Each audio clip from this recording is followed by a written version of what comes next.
Hi guys! Magandang gabi. Welcome back po dito sa Gandara SRU channel for Showbiz Update. Andito na naman nga po akong muli, nagbabalik. Ang nagmamaganda ni Yako Chismosang Kimpao, wala na pong iba, si Gandara, upang magatid sa inyo ng latest update and fresh happenings patungkol kina Kim Chiu and Paolo Avellino.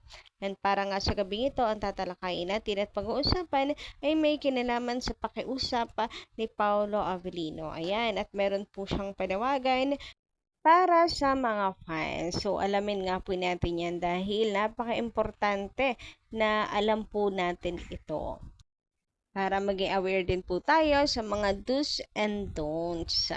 Pero bago po tayo mag-start, sa mga hindi pa nakaka-subscribe dito sa ating channel, maaari lamang na pindutin po ninyo ang subscribe button natin at notification bell na nandyan sa baba para mag-updated po kayo at ma-notify tuwing may bago tayong chika at balita hinggil sa Kimpao. Basta po mga balita na may kinalaman kina Kim Chiu and Paolo Avellino, sagot na po natin yan. Guys, showing pa rin po may level make it disappear sa mga hindi pa nakakapanood. Sugod na po tayo sa pinakamalapit na sinihan dyan sa lugar po ninyo para makasabay po kayo sa amin pong kilig. Alam ko, inggit na po yung iba dahil hindi nila napapanood. Yan. Subukan po ninyo manood na may level make you disappear at hindi po kayo talaga magsisisi. Grabe, worth it talaga yung pagbili po ng tickets. Anyway, bueno naman ng comment ka po muna tayo for this evening. Mula po kay Madam Malen Alawana ang atin pong napiling basahin ngayong gabing ito. So, shoutout po sa inyo Madam Malen. Sabi niya rito, sorry na lang sa mga sinehan na hindi matao. Depende sa lugar ng movie house. Yung iba kahit nakabili na ng ticket in advance, para makapanood, they got the ticket para sa sales. Parehas din ng sa HLA, yung ibang lugar nilangaw din. Pero kung pakikinggan ang mga money maker na reporters, hindi aasenso ang movie industry. Hindi kasi siya nakakatanggap ng sobre galing sa Kimpao. Kuha nyo ba yung sobre? Ang kalakaran ng showbiz dati, sobre lang labanan, depende sa laman. So, ayan guys, pag-usapan natin yung sinasabi dito ni Madam Malen about sa mga sinihan. Totoo po yan. Talagang meron po mga sinihan na hindi po talaga matao or hindi po puntahin or puntahan ng mga tao. Depende rin po kasi sa lugar. Minsan, ganun talaga. Nangyayari din siya. Hindi lang po yan sa movie ng Kim Pao. So, yan na rin po natin yan. Itawag dito. I-considera. About naman sa mga reporters and media, nakakatulong din po talaga ang mga media, ang mga reporters sa pagpapapost ng pelikula. And yung iba, mapapansin nyo, may mga nagpapapansin na reporters na media, ganyan. Di naman po siguro bago yan, nagpapapansin para kunin din, pinapakita na magaling silang maggawa ng ingay, magpaingay ng proyekto, etc. etc. So, hindi naman na po siguro bago yan. And alam niyo na rin naman siguro na ganyan talaga ang kalakaran pagdating po sa show business. Anyway, mayroon naman ditong komento si Madam Edith Ana Donza. Magandang gabi po sa inyo. Ayan, sabi niya rito, hi Miss Gandara. Nakakainis yan. Si Ogie Diaz. Napakanega ng taong yan. Ewan ko lang kung bakit ganyan siya. Para siyang bingi sa mga pangyayari. I think, parang inggit siya sa Kim Pao. Hay nako, sana makarma siya. Klarong-klaro naman ang success ng Kim Pao. Ay sos naman siya lang. Ay sos, siya lang naman, siya, ano ba na? Ay sos naman, siya lang ang nakakaalam sa mga ginagawa niya. Kaya si Kim ayaw magpa-interview sa kanya dahil sa kanyang ugali. So, kagabi pa, dami ko yung nababasang mga hate comments kay Oki dahil nga sa sinabi niya na wala daw tao sa mga sinehan, paano daw mapapabalik yung mga tao sa sinehan. So, ano siya, parang post siya sa X, parang post niya yun, na hindi po vlog. Post niya na nagchika-chika siya sa, ano niya, community niya, na ganun nga, walang tao sa sinehan. Pero wala naman siya sinasabi na walang nanonood kina Kim and Paul or sa My Love Will Make You Disappear. Pero yun na yung ina-assume ng mga fans. Kasi ano ba ang showing ngayon? Di ba My Love Will Make You Disappear? Ano ba pinag-uusapan ngayon na kumita na ng ganto, ganyan, 100 million, di ba? Kim Paul lang naman. So, hindi naman daw sila pinanganak kahapon para hindi malaman na Kim Pau's movie ang gusto niyang sabihin na hindi pinupuntahan or walang masyadong tao na nanonood. Sabi pa dito ni Madam Hanalin, ayan, shoutout din po sa inyo at magandang gabi. Galit yan si Ogie kasi hindi siya pinapansit at walang nag-i-invite sa kanya sa mga press con. Chismosa kasi siya. Lahat ng events sa ABS-CBN, now ayaw na nila i-invite si Ogie Diaz. Naalala ko ang last attend niya ng press con ng Don Bell pa. May tinanong siya.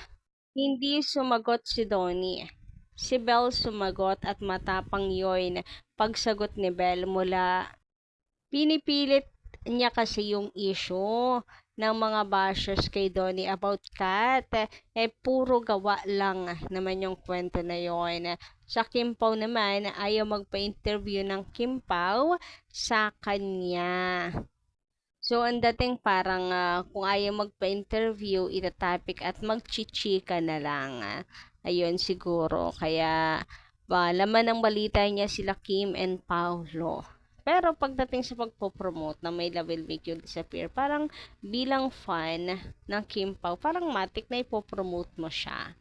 Pero yung pero nga, yung Kim Pao fans, pinaghahanapan si Oki kasi kiniklaim nga niya na fan siya nila Kim and Paolo pero wala namang ginagawang pagpo-promote o kaya ay magandang sinasabi tungkol po sa My Love Will Make You Disappear.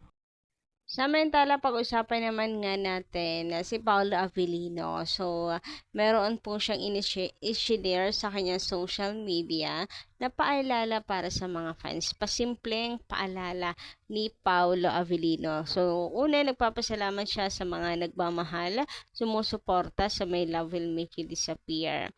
At meron din po siyang post tungkol naman sa panghihinayang niya. Nakikita niya kasi yung mga tweets, nakikita niya yung mga papuri ng mga fans sa My Love Will Make You Disappear pero hirap na hirap siya itong i-share.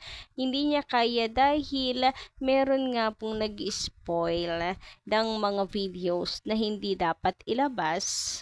Hindi pa pwedeng ilabas dahil wala naman yun sa trailer, di ba? So, paano pagaganahan ng mga viewers nga nun kung sakali? So, ito nga yung post ni Paula Avellino. Maraming salamat po sa lahat ng nanood ng My Love Will Make You Disappear. Nakakatabay ng puso, mabasa ang mga magagandang salita nyo tungkol sa pelikula namin. Sa mga hindi pa nakakapanood, showing pa rin po kami. Ito pa, sabi ni Paula Avellino, napakarami kong gustong i-post at i-retweet ng mga reviews at sa loobin ninyo sa pelikula. Kaya lang, may mga nakadikit na spoilers at pictures ng mga eksena na hindi pa lumalabas and nakakasad siya. Dinaan na lang siguro ni Pao sa laughing emoji. Parang, ay, kukulit nyo talaga mga bata kayo. Sabing, wag mo na mag-spoil. Diba? So, sana nga guys, pakunding paalala sa lahat. Wag na pong maglabas ng mga videos ng Kim Pao. Kasi, hindi na magiging surprise yung pelikula. Nakakabawas po siya ng excitement, lalo na sa mga casual viewers. Pag ganyan may mga spoilers, meron naman ng trailer. So, doon na lang kuha siguro ng mga videos ng Kim Pao. Sabi nga po dito sa nakita kong post, ayan, mensahe para sa lahat ng Kim Pao fans. Tayo na nga lang po ang nagtutulungan. at nagpapa-block screenings kabi-kabila para makakota ang dalawa. Gawa ng dami pong ng boycott at maraming taong pinipersonal sila sa movie. Tapos may ibang fans na gumagaya ng mga post video ng basher. Huwag nyo na po at i-share at huwag nang mag-engage. Yes, true kayo dyan. Pati po yung mga videos, sabi nga ni Paolo, spoilers, spoil na videos, pictures ng Kim Pao. So, wag na lang po. Wag pong maglabas ng video clips nila Kim and Paolo from the movie para po makaakit pa tayo ng mga casual viewers. So, nakakalungkot lang na ganoon yung nangyari sa Kim Pao, nangyayari ngayon. May mga pasaway na iba pong fans, siguro dala na excitement. Ayan, siguro kaya hindi na rin nagagalit si Paolo Avellino. Dala kasi ng excitement, understandable. Kaya paalala na lang, wag na po mag-post ng mga kuha sa sinihan. Yun lang guys sa ating update. Maraming salamat sa pakikinig and don't forget to click the subscribe button and notification bell for more updates. Maraming salamat!